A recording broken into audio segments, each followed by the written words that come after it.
تو رحیم ہے تو کریم ہے، تیری ذات سب سے عظیم ہے۔ السلام علیکم ورحمۃ اللہ وبرکاتہ۔ آج میں آپ کو ایک قصہ بتا رہی ہوں۔ قصہ ہے ایک بت پرست کا، جو کہ تھا تو اس نے ساری زندگی بت پرست کی ہے، اور آخر میں اللہ تعالیٰ نے اس کو دنیا میں ہی جنت کی بشارت دکھائی۔ حضرت عبدالواحد بن زید رحمۃ اللہ علیہ، جو مشائخ چشتیہ کے سلسلے میں مشہور بزرگ ہیں، فرماتے ہیں کہ ہم لوگ ایک مرتبہ کشتی میں سوار جا رہے تھے۔ ہوا کی گردش نے ہماری کشتی کا ایک جزیرہ میں پہنچا دیا ہماری کشتی کو ایک جزیرہ میں پہنچا دیا۔ ہم نے وہاں ایک آدمی کو دیکھا کہ ایک بت کو پوج رہا تھا۔ ہم نے اس سے پوچھا کہ تو کس کی پرستش کرتا ہے؟ اس نے اس بت کی طرف اشارہ کیا۔ ہم نے کہا، تیرا معبود خود تیرا بنایا ہوا ہے، جو اپنے ہاتھ سے بنایا ہوا ہو وہ پوجنے کے لائق نہیں۔ اس نے کہا، تم کس کی پرستش کرتے ہو؟ ہم نے کہا، ہم اس پاک ذات کی جس کا عرش آسمان کے اوپر ہے، اس کی گرفتہ زمین پر ہے، اس کی عظمت اور بڑائی سب سے بالاتر ہے۔ کہنے لگا، تمہیں اس پاک ذات کا علم کس طرح ہوا؟ ہم نے کہا، اس نے ایک رسول ہمارے پاس بھیجا جو بہت کریم اور شریف تھا۔ اس رسول صلی اللہ علیہ وسلم نے ہمیں یہ سب باتیں بتائیں۔ اس نے کہا، وہ رسول صلی اللہ علیہ وسلم کہاں ہیں؟ ہم نے کہا، اس نے جب پیام پہنچا دیا اور اپنا حق پورا کر دیا تو اس مالک نے اس کو اپنے پاس بلا لیا تاکہ اس پیام پہنچانے اور اس کو اچھی طرح پورا کر دینے کا صلہ انعام عطا فرمائے۔ اس نے کہا، اس رسول صلی اللہ علیہ وسلم نے تمہارے پاس کوئی علامت تو چھوڑی ہوگی۔ ہم نے کہا، اس مالک کی پاک کلام ہمارے پاس چھوڑی ہے۔ اس نے کہا، مجھے وہ کتاب دکھاؤ۔ ہم نے قرآن پاک لا کر اس کے سامنے رکھا۔ اس نے کہا، اس میں پڑھا ہوا نہیں ہوں، تم اس میں سے کچھ مجھے سناؤ۔ ہم نے اسے ایک سورت سنائی۔ وہ سنتے ہوئے روتا رہا یہاں تک کہ وہ سورت پوری ہو گئی۔ اس نے کہا، اس پاک کلام والے حق کا یہی ہے کہ اس کی نافرمانی نہ کی جائے۔ اس کے بعد وہ مسلمان ہو گیا۔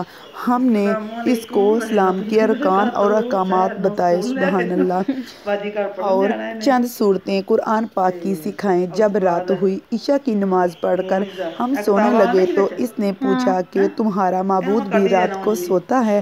ہم نے کہا، وہ پاک ذات قیوم ہے، نہ سوتا ہے نہ اس کو اونگ آتی ہے۔ وہ کہنے لگا، تم کس قدر نالائق بندے ہو کہ آقا تو جاگتا رہے اور تم سو جاؤ۔ ہمیں اس کی بات سے بڑی حیرت ہوئی۔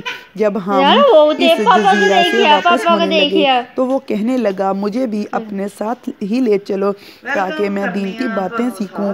ہم نے اسے اپنے ساتھ لے لیا۔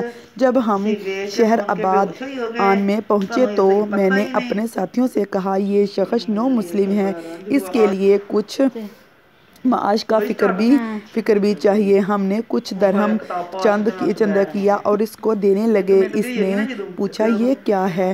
ہم نے کہا، کچھ درہم ہیں، ان کو تم اپنے خرچ میں لے آنا۔ کہنے لگا، لا الہ الا اللہ، تم لوگوں نے مجھے ایسا راستہ دکھایا جس پر خود بھی نہیں چلتے۔ میں ایک جزیرہ میں تھا، ایک بت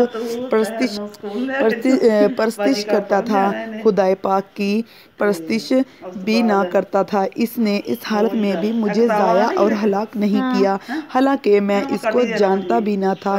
پس وہ اس وقت مجھے کیوں ضائع کر دے گا جبکہ میں اس کو پہچانتا بھی ہوں، اس کی عبادت بھی کرتا ہوں۔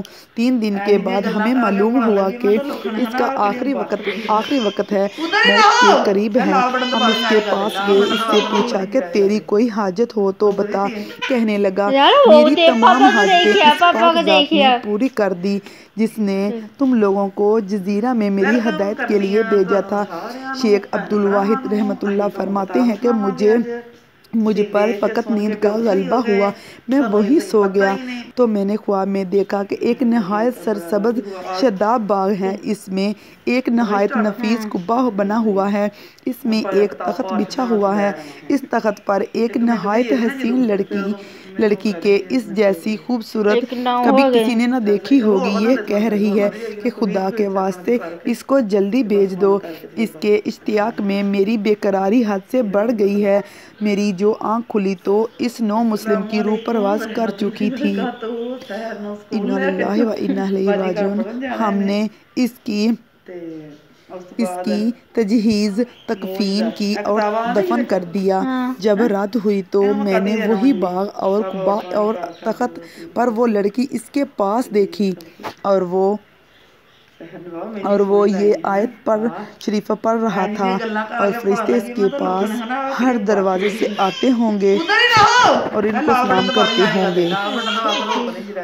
جو ہر قسم کی آفت سے سلامتی کا مسئلہ ہے، اور یہ اس وجہ سے کہ تم نے صبر کیا تھا اور دین پر مضبوط جمے رہے، پس اس جہان میں تمہارا انجام بہت بہتر ہے۔ حق تعالیٰ شانہ کی عطا اور بخشش کے کرشمے تو دیکھیں کہ ساری عمر بت پرستی کی، اور اس نے اپنے لطف کرم سے موت کے قریب ان لوگوں کو زبردستی کشتی کے بے قابو ہو جانے سے وہاں بھیجا اور اس کو آخرت کی دولت سے مالا مال کر دیا۔